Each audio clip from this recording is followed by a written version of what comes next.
Okay, so this unit is not going to be a long unit. Talking to the other teachers, that we have the York County curriculum that says we're supposed to get through this unit, all things linear, and then what's called systems. But the people around here say generally we don't get to systems in this 9 weeks. So that means we'll probably do this.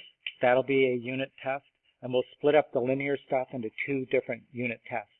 And it'll fly by. I mean, we have so many holidays in here. Believe me, it's going to go fast. It always does. I mean, we have holidays now from now until February. You always have something that's like right around the corner. Then we have to go through March with no holidays. But then you have spring break, right?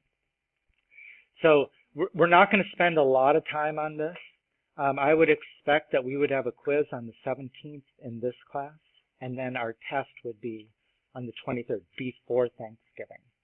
Right? These are the things that we're supposed to get out of this, talking about what's called a relation or a function, domain, range, zeros. All these things are things you may not, right now they may not make any sense, but as we do them, every day we'll do a little more, and it'll start to make more sense what it is that they're asking us to do. Okay. And I have a feeling you've probably done some of this before too. Do you remember doing anything? Like, how do you tell whether a graph is a function by doing a vertical line test? Okay. Well, we'll get to it. We'll get to it. I wish they wouldn't teach all this stuff. It's like they get bored, so they say, well, let's just teach something else that's 5 years in the future. So a function has a domain and a range. The domain is the set of inputs, and the range is the set of outputs. By function is a relationship between numbers where for every input you get one output. We'll do this eventually. We'll be doing it with equations, but it doesn't necessarily have to be equations. It could just be a set of points. But the fundamental thing about a function is for every input you give, you could think of it like a black box, right? Make sure I'm on black. Here's my black box, right? There's my input, and then there's an output. Right. This is the function. Now, what's going on within that black box at this point, we don't know. But it's a function because one thing comes out of the box. If there's 2 things coming out of the box, then it's not a function. You want an answer. When you put something into a function, you want a clear answer coming back.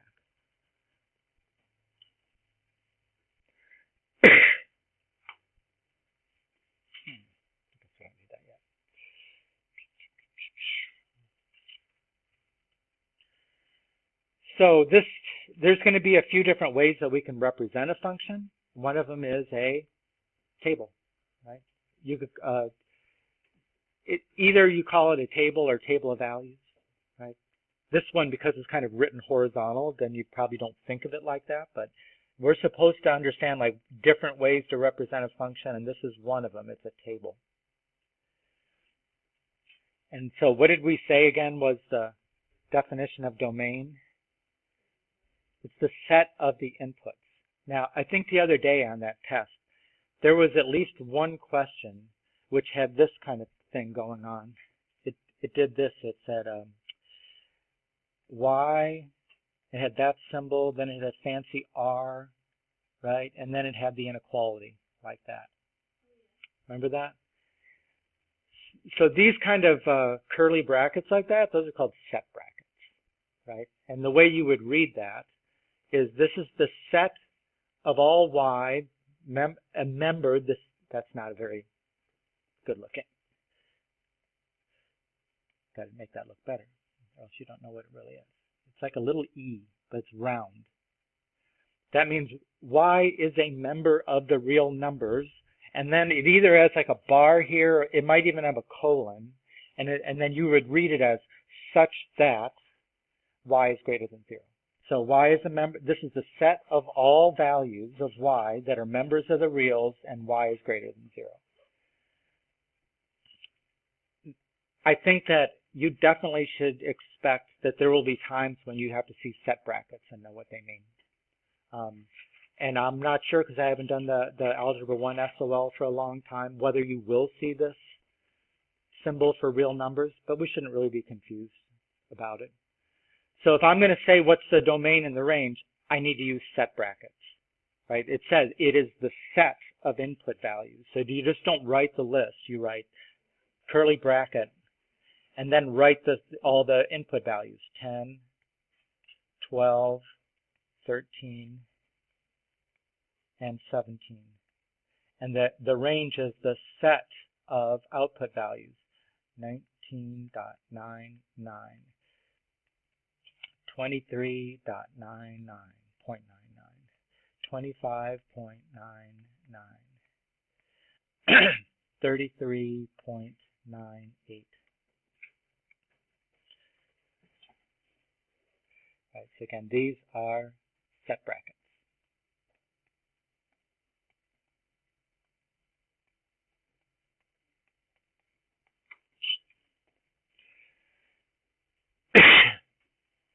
So that's one way to represent. Let's see. So this is your first U try. We haven't done these in a while. Identify, there's a table that describes a function. Write the domain and the range. Okay, what's the domain? 0, 1, 2, and 4. What is the range? 2, 2, and 1. Okay, so domain and range. Domain is the inputs, range is the outputs. You are going to get to that. Yeah. So, yeah.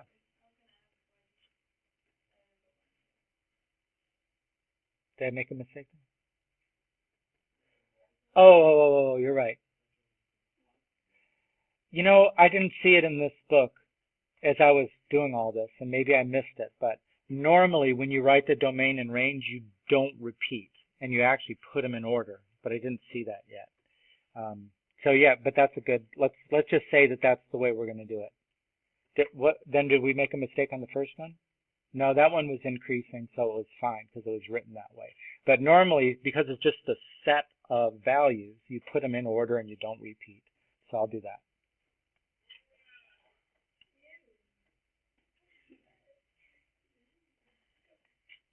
So those values are 1, 2, and 5. Now, another way you can write a function is with a mapping diagram. A mapping diagram has,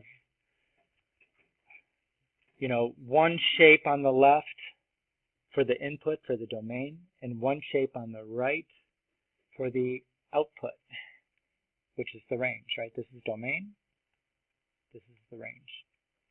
And then it has arrows that connect, that say these are the X value, or these are the inputs that went with the outputs. So we would know that if I did a table of values, that it would be 1, 0, 2, 1, 3, 2, 4, 2. I think I got that on the next slide. So if you do a table, this is just different ways to represent a function, right? These arrows here tell you that 3 input maps to 4, or the 2 output, and 4 input maps to 2, right? So these arrows are telling you which values go together.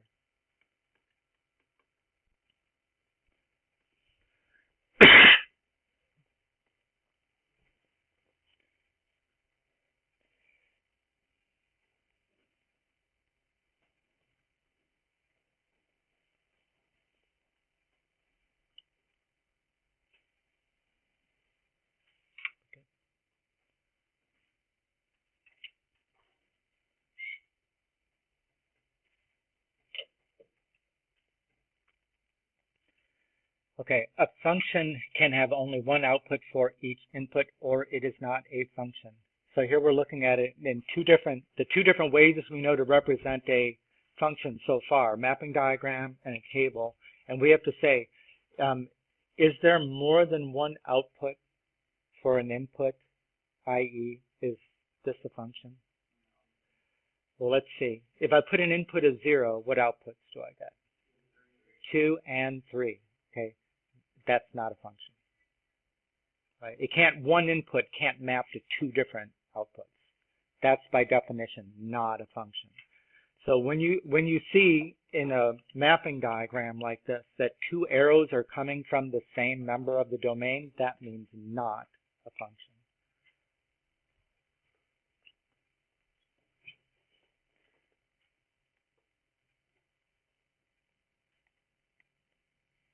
And I'm going to abbreviate function as fxn.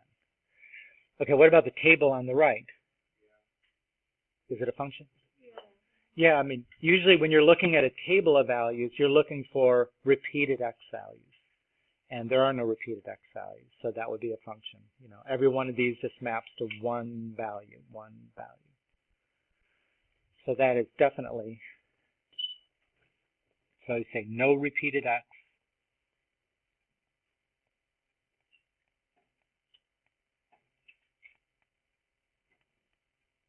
Oh, I shouldn't say x yet because they haven't really started that. No repeated input. So that means function. So you try that one. Tell whether or not both of those are functions or not. Is or is not? It is, right? Now, if I did a mapping diagram out of that, right, I put the domain in the input, and I do the range in the output, right? There was only two values, 1 and 2, and then I draw the arrows. I thought when more than one arrow goes to the same number that it's not a function.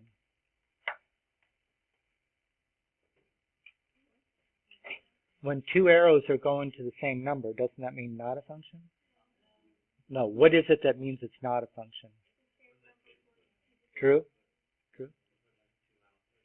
Yeah, it's when two arrows come from the same number of the input or domain, right? It's not when two arrows go to the same value over there. It's still clear. For every input, I get one answer, which is clear. Okay. What about the second one?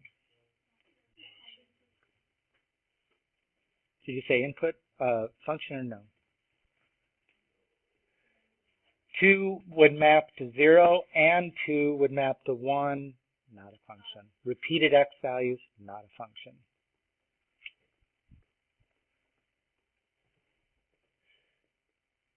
Or I said x again, repeated input.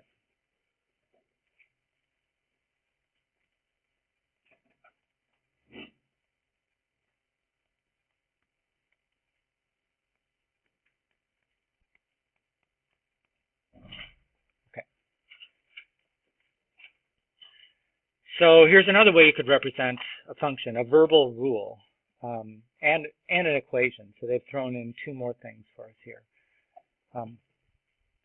We should be able to make sense. I mean, it's a lot of what we did in the first chapter was turning words into expressions, words into equations, that kind of thing. So if you say the output is 3 more than the input, that means the output is the input plus 3. And now they have introduced, okay, x is going to be our input and y is going to be the output. But that's the first time that they've put that up there.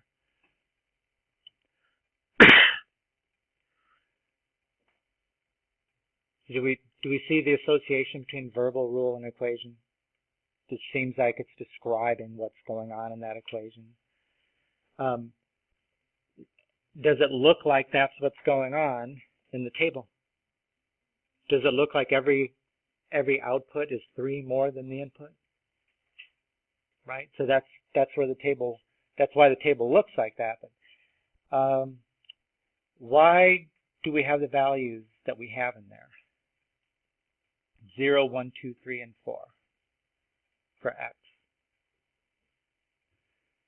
And the answer is, when you have an equation which is solved for y, We did this at the end of the second chapter when we were doing the literal equations. By the way, we didn't do well on those on this last test. There was one of them that said, write this equation so that y is a function of x. And that meant solve for y. When it's solved for y, and x is the input and y is the output, then you call the input variable x is called the independent variable. You get to choose the values. So a lot of times we'll be making tables of values and you'll ask the question, well, where do you come up with those values? You get to choose. It's the independent variable. And sometimes we choose smartly because we kind of know, like I'll know what I'm trying to show and I'll know that if I put in certain x values, it'll show that. But for the most part, you get to pick the x values. And then what do you do with them? You plug them in one at a time into your equation and you calculate the outputs, the y values, right? So you don't put these in, you put these in and you get to pick. It's the independent variable. Output is dependent variable.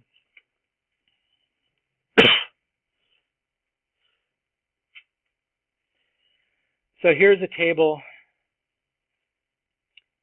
and it says up here, the domain of the function y equals 2x, is 0, 2, 5, 7, and 8. So I've already filled those in. I mean, they just told us to put those in there. Let's put them in there. And now we're supposed to come up with the range, the output. So what are we going to do to calculate the range? Sebastian? You're going to plug it into the equation, which describes the function, right? So one at a time, plug in 0, and 2, and 5, and 7, and 8, and then calculate. So what do we get when we plug in the 0? Anything times 0 is 0, right? 2 times 2 is 4, 5 times 2 is 10, 7 times 2 is 14, 8 times 2 is. So what is the range? 4,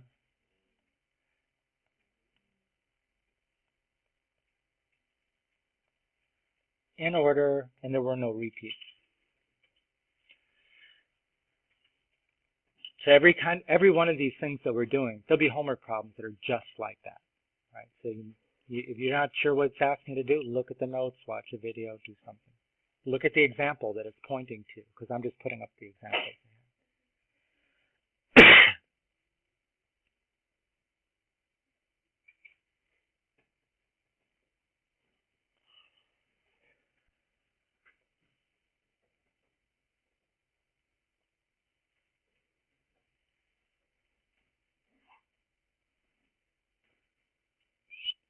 Good, Trin? So there's your you try. Now your equation is y equals x minus 5, right? Make yourself a table, one row for input, one row for output. The domain will be those 5 numbers. Find the range. One more number. You missed the one on the next line. So should have been like that, right? The inputs were the numbers they gave us, the outputs. It looks like the rule, they call it a verbal rule, but a lot of times it's called a function rule, is x minus 5. So just subtract 5 from all the inputs and you get your outputs. It's a range, so it's a set of, so I've put them all, I put them in set brackets.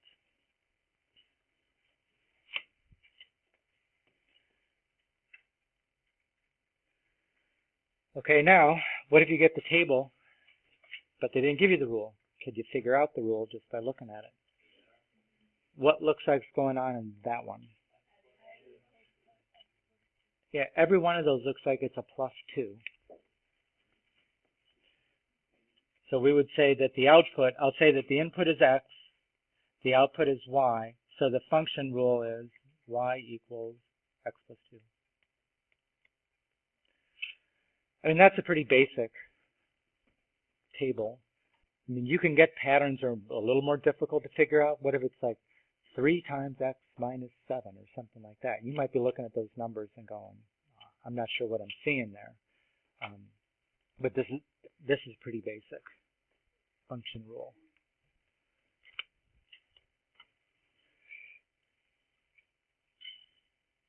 So try to write a function rule for that one. What looks like's going on in between inputs and outputs? Micah? X times 8, okay. Probably most of the time if you see that written as an equation, it'll look like y equals 8x. You'd put the coefficient, like it's a coefficient of x, not x parentheses 8.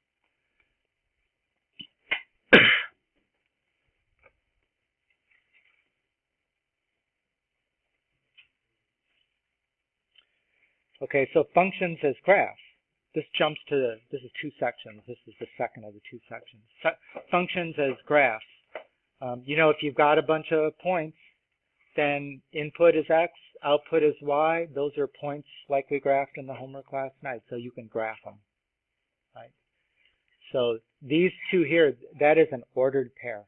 1, 2, 2, 3, 4, 5. And you know, it didn't say it there, but that's another way you could see a function represented as a set of ordered pairs. Right? I could say this function is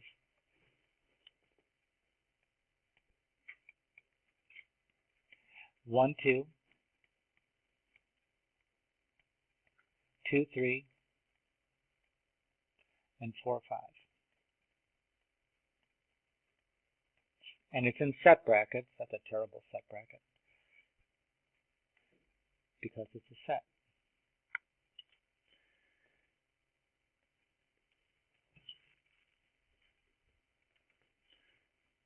So table becomes ordered pairs became points.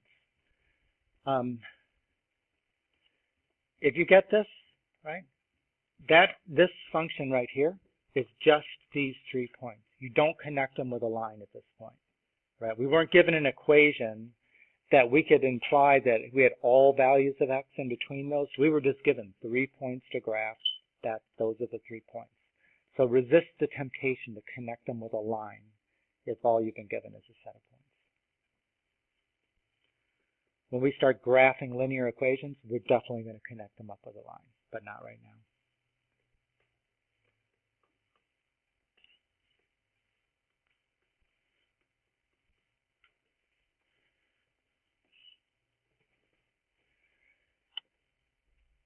You know, this comes from section 1.7. The homework we did last night came from section 4.1. Seems kind of odd to me that they did their review of how do you plot points 3 chapters after they actually were plotting points. But that's what they did. Okay, so now we're going to graph a function. And what are we given? I mean, it's an equation. And what is this? The domain. So I'm going to make a table of values.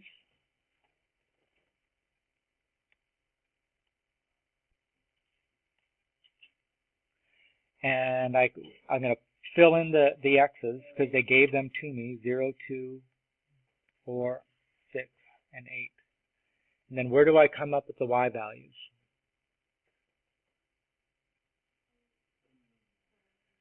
Remember, y equals 1/2 x. So you plug it in. One at a time, plug in x. If x is 0, y is 0. If x is 2, y is 1. If x is 4, 2. If x is 6, 3. If x is 8, 4.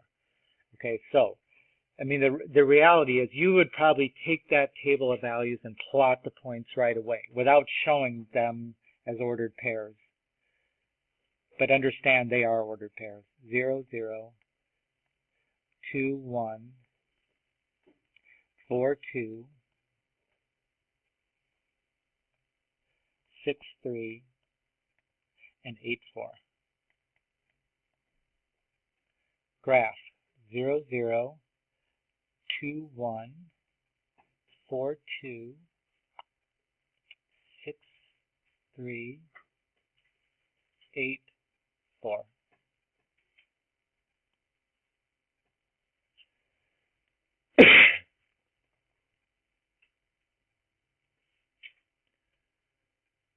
Y is a function of X.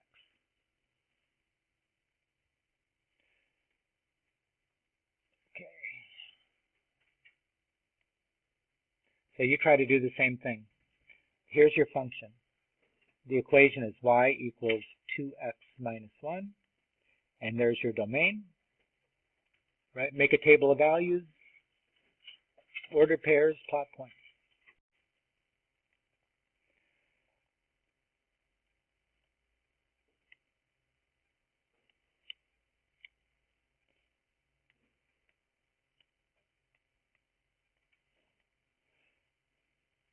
So what were the Y values?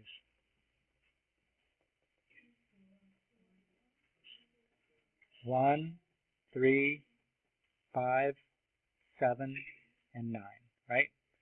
So you're plugging these into there. Is it still in freeze? Sorry. Just plugging those in, and the ordered pairs then are 1, 1, 2, 3, 3, 5, 4, 7, and 5, 9. Plot 1, 1, 2, 3, 3, 5, 4, 7. I hope I got all that in there. Barely. Like that.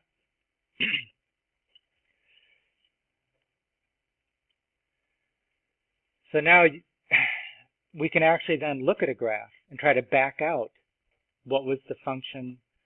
I mean, definitely you could back out what were the ordered pairs that made that up, but could you also then determine what was the function rule that generated those points?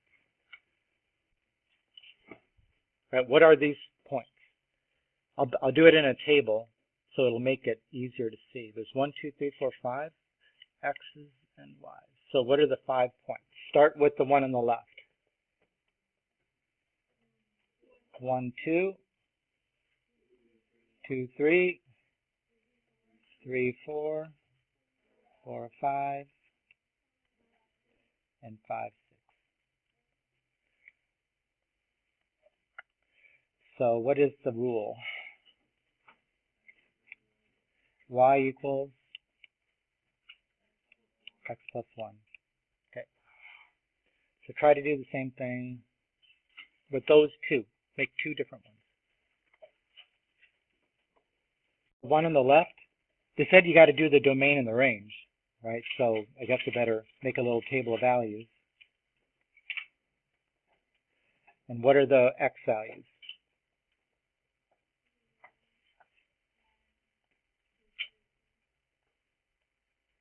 Okay, and what are the Y values?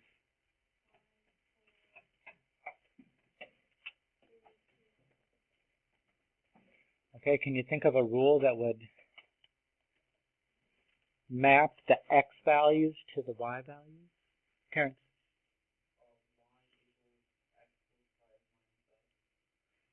X plus 5 minus X. Well, if you had X plus 5 minus X and the X minus X would cancel, it would just be Y equals 5. You're on track. So you said Y equals X plus 5 minus X, like that. It still would, the X's are still going to cancel. You're just going to come up with a 5. I mean, you could try it, you know, probably at 0 it works. Does it work at 1? Right? If I plug in X equals 1, I'm going to get 1 plus 5 minus 1, which is still 5, but it's supposed to be 4. So when you make these things, sometimes you just have to test them and see whether they work before you settle on them. Who else came up with a function rule for that one?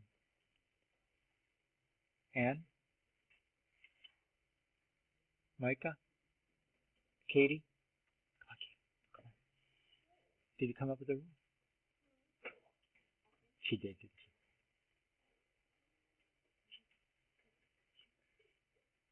Be bold. Be bold. I mean, just look at that first point. Definitely, at x equals 0, it's 5. Now, when x is 1, it's actually and negative x plus 5 or 5 minus x, right? If you just take the 5 minus the x value, you're going to get that. So Anne said it as negative x plus 5. But you could say y equals 5 minus x. Maybe it'll look a little more obvious that way.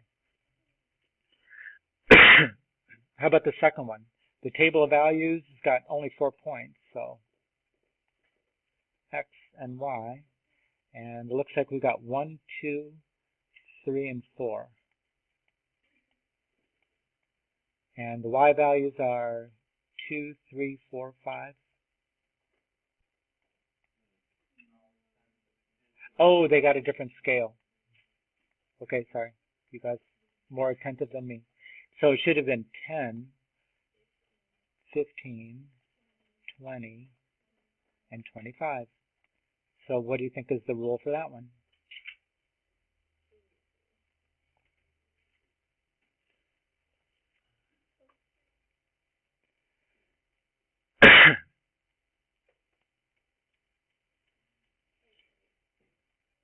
I mean, could you say it's 10 times x? Portia. X times 5 plus 5. Okay, well, try it. When x equals 1, right, you're going to get 5 times 1 plus 5, which is 10. When x equals 2, you'll get 5 times 2, which is 10 plus 5, 15. Right? So you could test them all, and they do work. That is correct. Good job, Portia.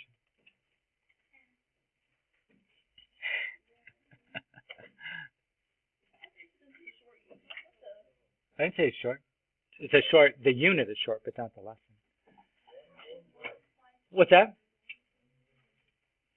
So ways to represent a function. This is like summarizing things that we've seen so far. But they left out one way that they actually showed us. Yeah, the mapping diagram's not in there. There's actually, I could say mapping diagram. Mapping diagrams in there, and also, because I did it later, this set of ordered pairs. That would make it two things, two more ways.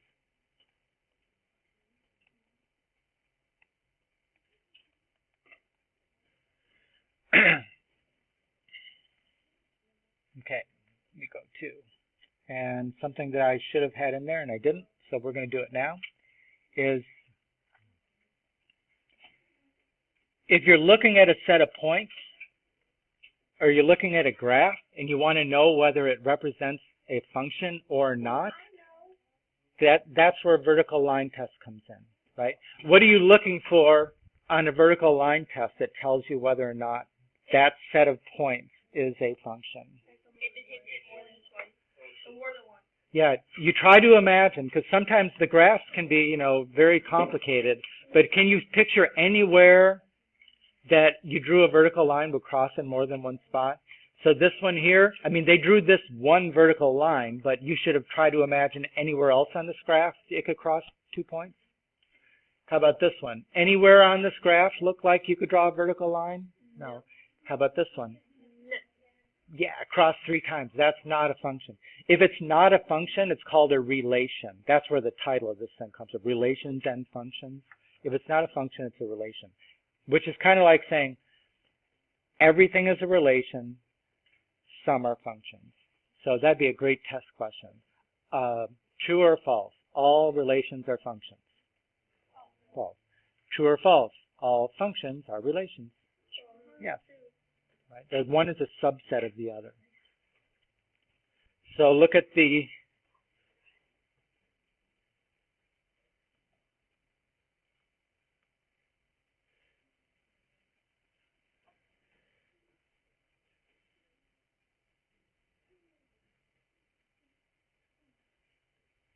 So this is their example. I don't think they even had a you try. You can see this one, not a function. This one, is it a function? Yeah, I mean, it's kind of, you have to look closely because it almost looks like one does fall underneath, but it doesn't. So, vertical line test. And you've done vertical line tests before? Good deal.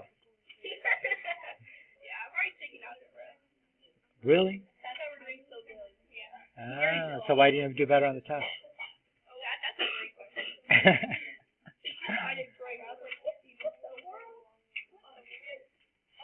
So let's read over this again. Right. Determine whether a relation represented by a set of ordered pairs, a table, or a graph is a function. We know how to do that? Okay, identify domain and range. We've done that. We didn't say the zeros yet, but we'll get there. We haven't really got to this function notation yet, but we'll get there.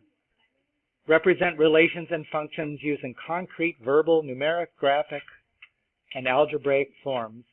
If you're given one form, can you switch it to another? We did a fair amount of that today.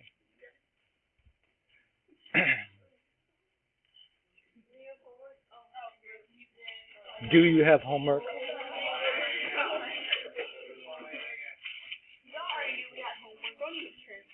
Just for that, I'm giving you more homework, Jonathan.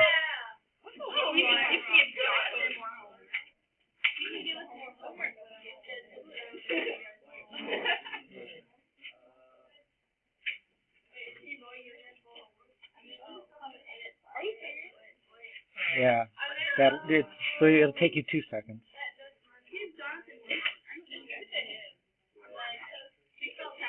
It's not because of him. It's not because of him. It's because I didn't do that last stuff about vertical line test. That's it. This is just 3 graphs to look at. It's going to take you 0.75 seconds, okay?